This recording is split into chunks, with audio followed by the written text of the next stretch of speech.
What's up, YouTube? Brian here, back again, and today we're going to take a quick 10,000 foot flyby on the products and new things that are being announced next week at iCAST. So iCAST is coming up. Some companies get ahead of it and release all their stuff ahead of iCAST to kind of get some of the hype going and to kind of own some of the news and media cycles. I mean, there's not a lot of tournaments going on right now, so it's a really great time for companies to kind of put out some information about things that they want to show off at iCAST.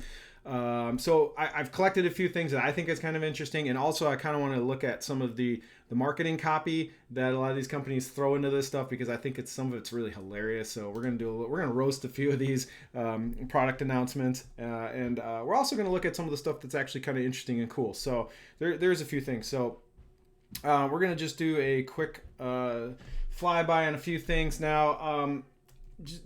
I'm not going to go into minute detail on all of this stuff, but I do want to kind of talk about some of the best stuff. And we're going to start with Daiwa, because Daiwa just showed off their promotional website for their iCAST booth. And there's two things in this that I think are worthy of talking about. So they have a new rod website going this morning. They are rebooting the Daiwa Tatula XT line, which is interesting because the XTs haven't been touched for a long time. So this has always been Daiwa's $100 kind of price point rod line, kind of under the radar. I think a lot of people liked XTs when they first came out, but since then there's been a lot of competition in this space. One thing I want to say is I think aesthetically speaking, from what I can tell on these rods, they look pretty sweet. They gave them there's EVA here. They definitely gave them a handle upgrade. It looks kind of trick and JDM. So these are going to be interesting. I definitely want to get my hands on these. I think a $100 price point rod from Daiwa is usually a pretty compelling option. Rod wise, it's a lot of the same actions and the same specs. A lot of different spinning rods, which I like to see. So big selection of spinning rods. There's a 7.3 medium, which is nice to see. So I'm always a big fan of slightly longer medium light rods, because that's what we like to use up here in the North Country. So anyway, there's a new Daiwa Tatula XT reboot that is coming. They're going to show it off at iCAST. I have no idea when any of this stuff is going to be available with COVID and still everybody's feeling the effects of the supply chain. Who knows when this stuff's actually going to land. But one thing I want to jump over is in their Reels website. So they're teasing all the new Reels. A lot of this stuff we already know about, like the Exist. I think it's interesting that there's a coastal version. So there's going to be a blue version of the Tatula 80. That seemed obvious that was going to happen. But the one we got to talk about is right here. The Procyon MQ. So why this is interesting to me is because the Procyon got the MQ treatment before the Tatula. So if you guys don't know, the Procyon is the $180 reel. That's basically the same thing as a Tatula. It's missing a couple of features. I don't remember exactly, but it's basically $20 cheaper than a Tatula LT. Ooh. Now, I think what's interesting is the Procyon is getting the MQ treatment before the Tatula, which I thought it would be the opposite way, because we got the ballistic MQ, and I thought it was just going to go straight down. So ballistic, Tatula, Procyon, but we went ballistic, Procyon, and now the Tatula LT is in the middle, not having an MQ reboot, which obviously is coming. Maybe they're going to wait till next year to do the Tatula LT, because I'm guessing the supply, they're going to need a ton of those things. They're going to sell 1 million of them. But anyway, if you want an under $200 MQ reel, the Procyon will be out. I think that's a very interesting and compelling option. I do like that it is a straight silver with a little flash of blue. This reminds me a lot of the Tatula LT limited edition. So if you guys remember the old silver Tatula limited edition, looked basically the same thing as this, and it's got a blue ring. So Daiwa seems to be all in on this super all silver spinning reel aesthetic right now. I think this looks pretty okay. But yeah, a sub $200 MQ reel is announced. I think that is very relevant. That's kind of a big deal to me. That means the LT Tatula is going to be retired. Also, that means the Procyon LTs are probably going to go on sale. So if you like those Procyon LTs, you're probably going to get them at a discount when these things come out. So keep an eye out on that. So other than that, that's the only really compelling new stuff from Daiwa. I want to jump over to a couple things since we're talking rods and reels. Lew's put out a little sizzle reel on their website, and one of the things that people noticed was there's going to be a new Pro TI. So I just was gonna show you guys this image real quick. This is what I grabbed from the, oops, let me grab that again. This is what I grabbed from their video. Where'd it go? Sorry. So this teasing a new Pro TI. Now, if you guys don't know, all Lose reels are Doyo's. Doyo makes their reels. Doyo announced a new platform called the Koba Elite and the Pro TI, and then there's another reel that Lose announced that's even more expensive than this. I don't know the MSRP on this new Pro TI. It's probably going to be around $300, 300, 350, something like that. This used to be the flagship reel in Lose's line, but it sounds like they have an even more expensive one coming out, and we'll talk about that in a few minutes. But the Pro TI is getting a reboot on this platform, the Koba Elite. So this is the Doyo new reel they got coming out. It looks fantastic. I think this looks really, really nice. It looks like Antares had a baby with, I don't know. But anyway, the flagship Lose reels are based off of this. What's interesting though is the actual Koba Elite you can get from Korea for like $280. So if you want to get the real deal, the OG, like the reel that all these are based off of, it's probably going to be a lot cheaper than buying literally the Lose version of this. And you're going to get a more trick handle, it looks like. These handles look super JDM trick. I don't know, look pretty nice. But anyway, if you see the face of this reel, like these kind of slitted sides, just know that it's a Doyo, it's the Kobe Elite, and it's going to get repackaged and retooled for the American market through companies like Lose, and I'm assuming maybe even Abu Garcia at some point. But anyway, so that's coming out. ZMan, I want to talk about ZMan real quick. ZMan is going all in on panfish lures, which I think is awesome. I don't think there's enough of these companies taking panfish, the panfish market very seriously. I think they are announcing 3 new plastics just for the panfish crowd. So there's going to be a micro TRD, so a little 1 3/4 inch micro TRD.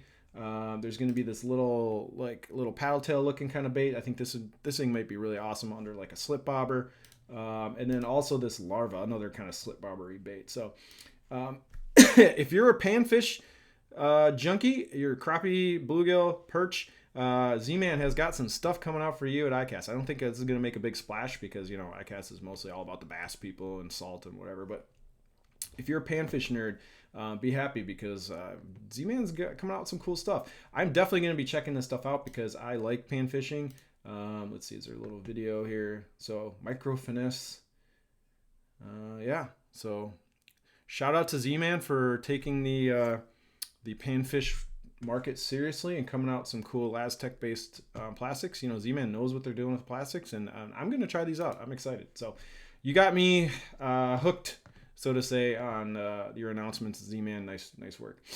The next thing I want to talk about, I think this is the next biggest announcement, is Hummingbird has got this thing called Live Target Lock. So it's going to be an accessory for your trolling motors. I have many questions about this thing. Number one, price. So essentially this is going to be an independent unit you can mount to your trolling motor, and you will be able to have a foot pedal and a remote control to spin and point your forward-facing sonar transducer at any target you want. And apparently you can hit a button and it'll lock on where you point it, and no matter where your boat moves, it's going to stay pointing at the direction that you told it to lock into. How this is actually going to work in practice, I don't know. This is just kind of an announcement. A couple of things. Number one, can you put this on any trolling motor? Does it have to be a Minn Kota? Because as you guys know, Minn Kota and Hummingbird are the same company. So, you know, is this compatible with a Ghost or with the Garmin Force or whatever it's called? So does this work across different trolling motors, or is it just on the Ultrex? Also, do you have to run the Hummingbird Mega Live transducer on this, or can you folks with Panoptics or Active Target use this as well? Because if this is just for the Hummingbird Mega Live transducer, Hummingbird are morons. Like, I don't know why you wouldn't make this universal so like your competitors, Panoptics and Active Target, could buy this mount and throw it on their boat and then have it. So how locked in this is to the Minn Kota and Hummingbird ecosystem is questionable to me, because you know, is it just, I haven't seen the actual raw kit, so I don't know what comes with.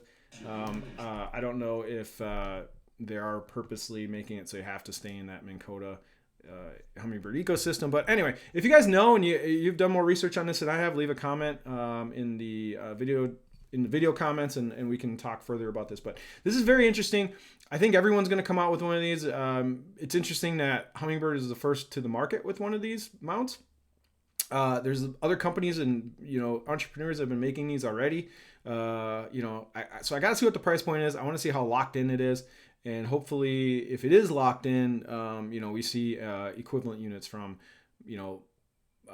Lowrance and Garmin. And, if this takes off and does well, everyone's going to come out with one. But if Hummingbird is smart, this will work across all different transducers, and you don't have to be locked in. So if I'm a Lowrance guy, I can go out and buy this and run my Lowrance unit on it, and then pay Hummingbird for the mount. That would be a smart business decision. I guess we're going to find out. We'll know soon. The rest of the stuff was basically announced on Bassmaster's iCAST sneak peek post.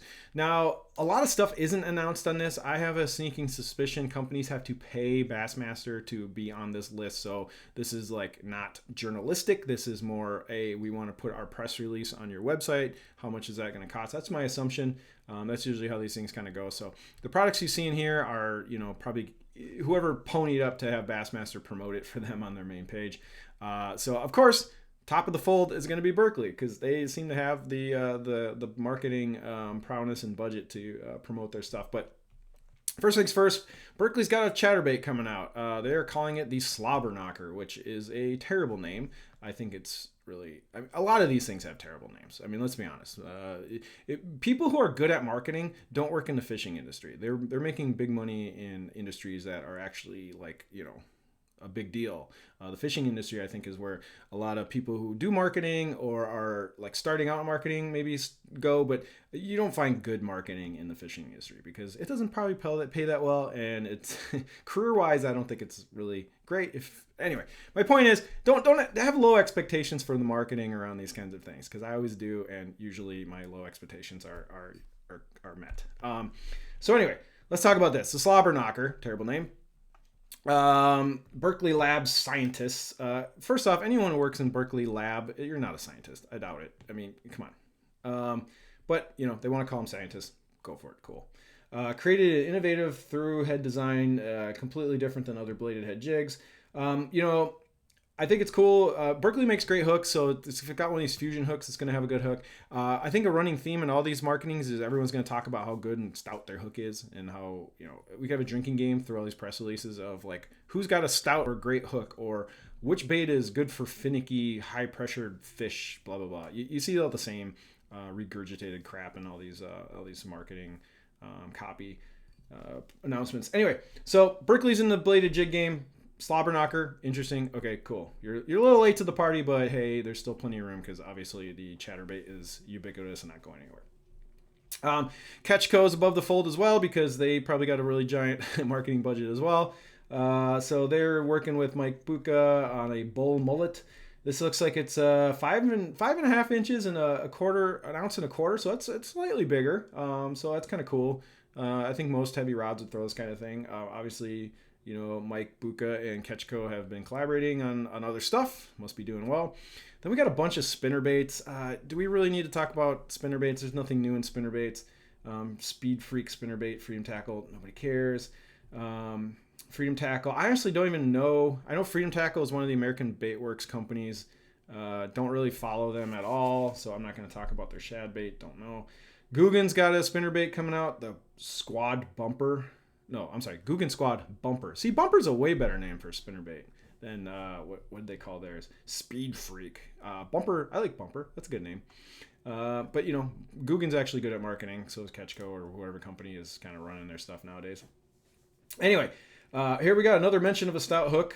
2 flashy Colorado blades, cast and retrieve at slower speeds around cover like docks. So they're kind of marketing this as a heavy cover spinnerbait with big Colorado blades. Sure. Sounds good. Whatever. $7. Shop Carl's always has a bunch of discounts, so you'll probably get this, closer to $5, whatever. Oh, another spinnerbait. Great. Nicholas Lures Catalyst, designed around an owner hook. Yeah, so is everybody else. Got it.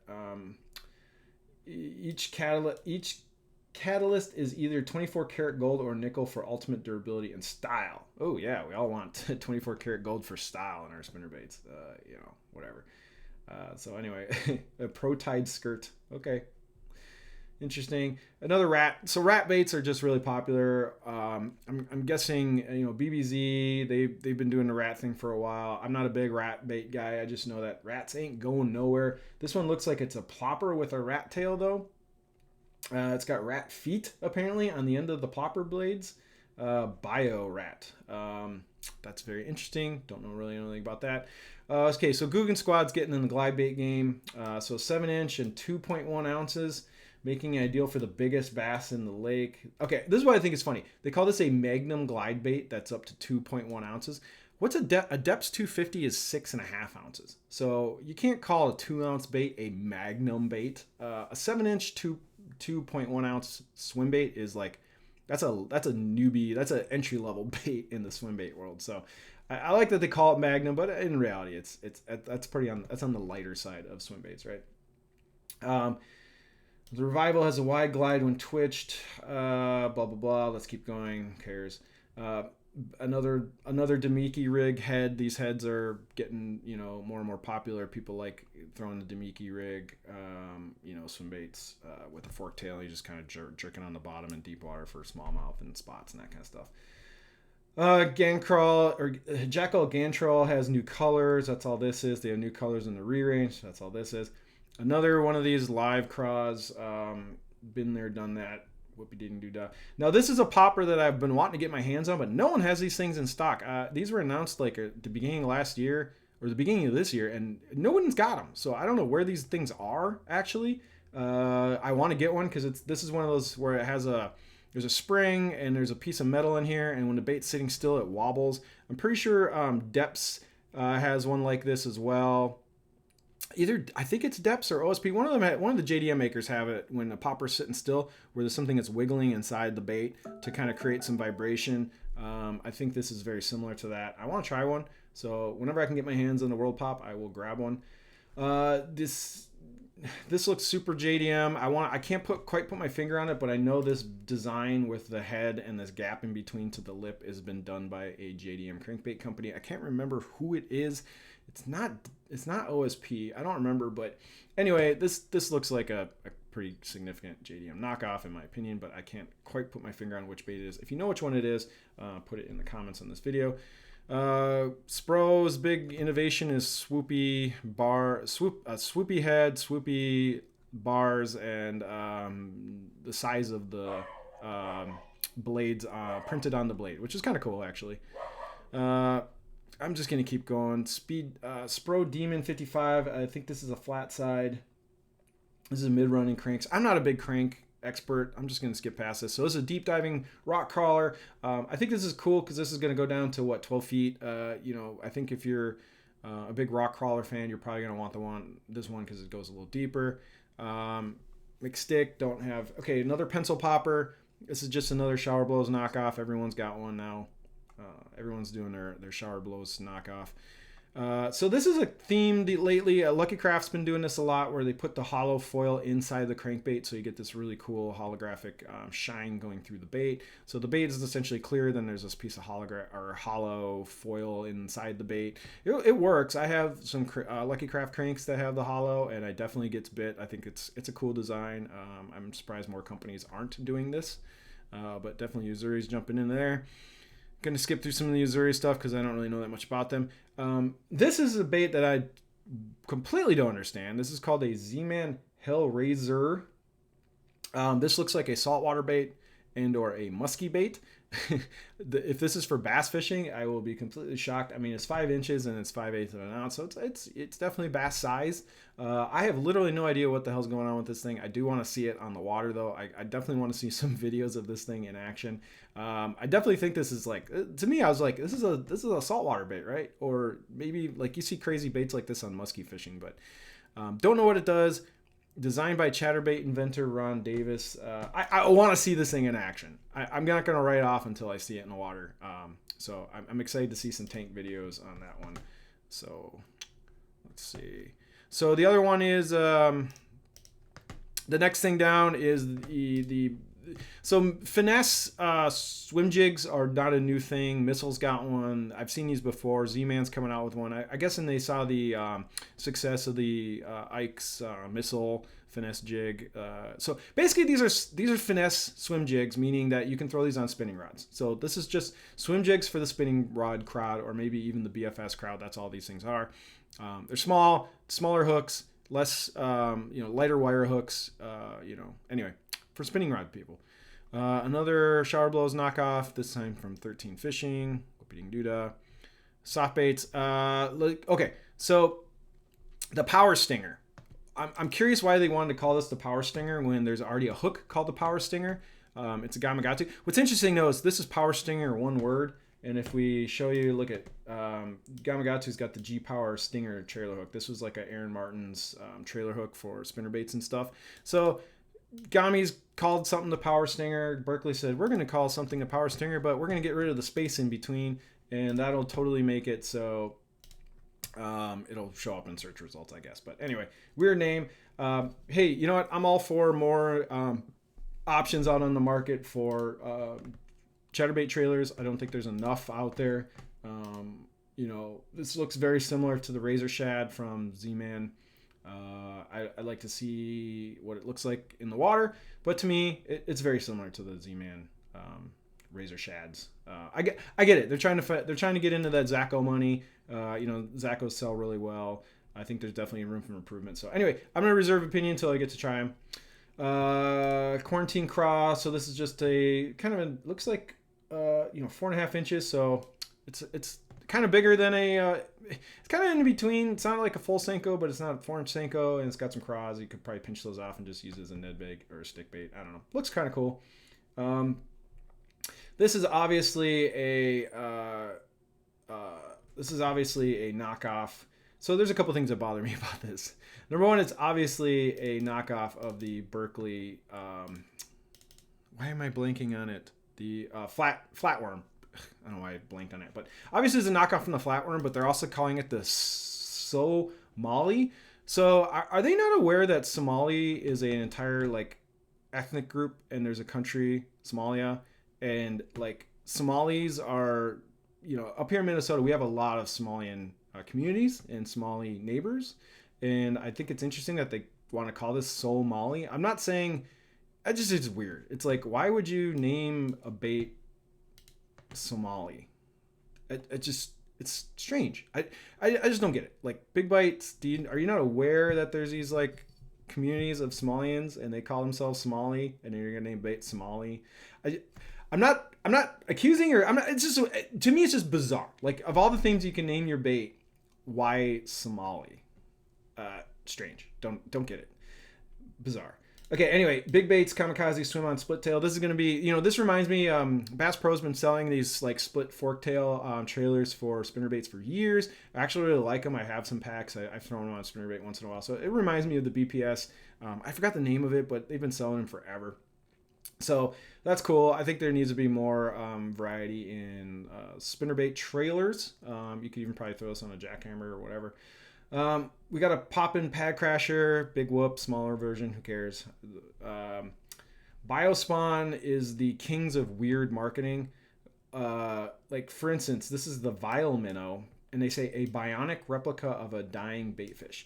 I don't think the people at Biospawn know what the word bionic means. That means there's having artificial body parts, especially electromechanical. So if you're calling your bait to have a bionic clone, it means there needs to be some kind of electromechanical component. So there needs to be something electric or electricity in this bait. So that's why when I read this, I go, a bionic replica. It's like whoever writes this copy has no idea what the words mean that they're using. Which means if you're writing copy and you're a person in marketing, you should have a command of your language. You should understand the words you're using and what they actually mean. Use a fucking dictionary, right? So when I see a bionic replica of a dying baitfish, that's just word gibberish. That doesn't mean anything, and that makes me not want to buy Biospawn products, because the people who do their copy and marketing are kind of dumb. So anyway, it is what it is.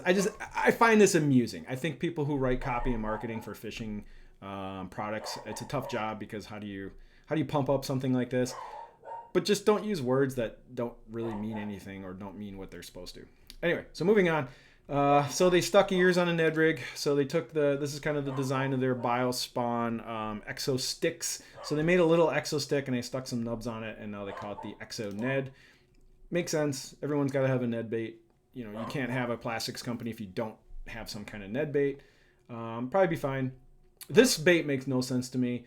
I don't think anyone's going to use this thing. This is the Vile Tube. Anyway, this thing's going to flop. No one's going to like these. I don't understand it. They tried to make a better tube bait or a craw tube or something, but this looks ridiculous. No one's going to use it. A flipping version of the Biffle Bug. Rhythm Wags are good. These things have been out for a while. This is not a new bait.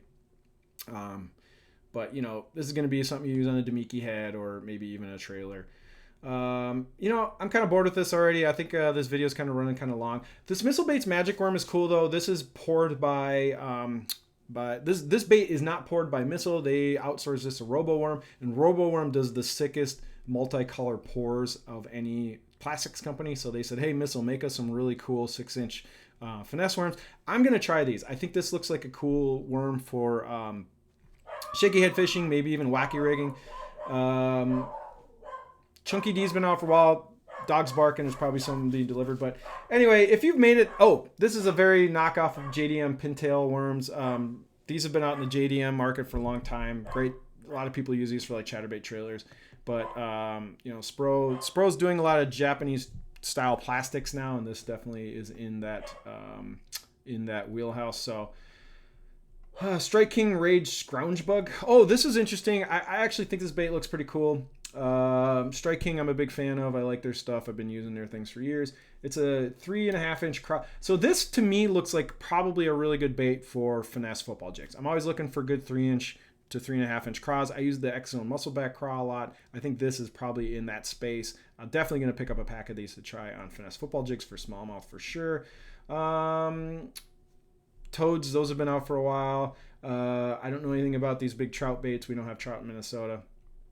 You know, I think I'm going to end the video here. I don't think there's too much more to report on. I got through all the stuff that I wanted to talk about. So if you've made it this far in the video, please hit like and subscribe. Also follow me on Instagram for all sorts of stuff. I'm going to be commenting and looking at a lot of things around iCAST. Most of it's probably going to suck, but there's probably going to be a few cool things. We still haven't seen what like St. Croix is going to roll out and all that kind of stuff. So anyway, thanks for watching. Please hit like and subscribe. Leave any comments on products you're excited about, and we'll see you in the next video.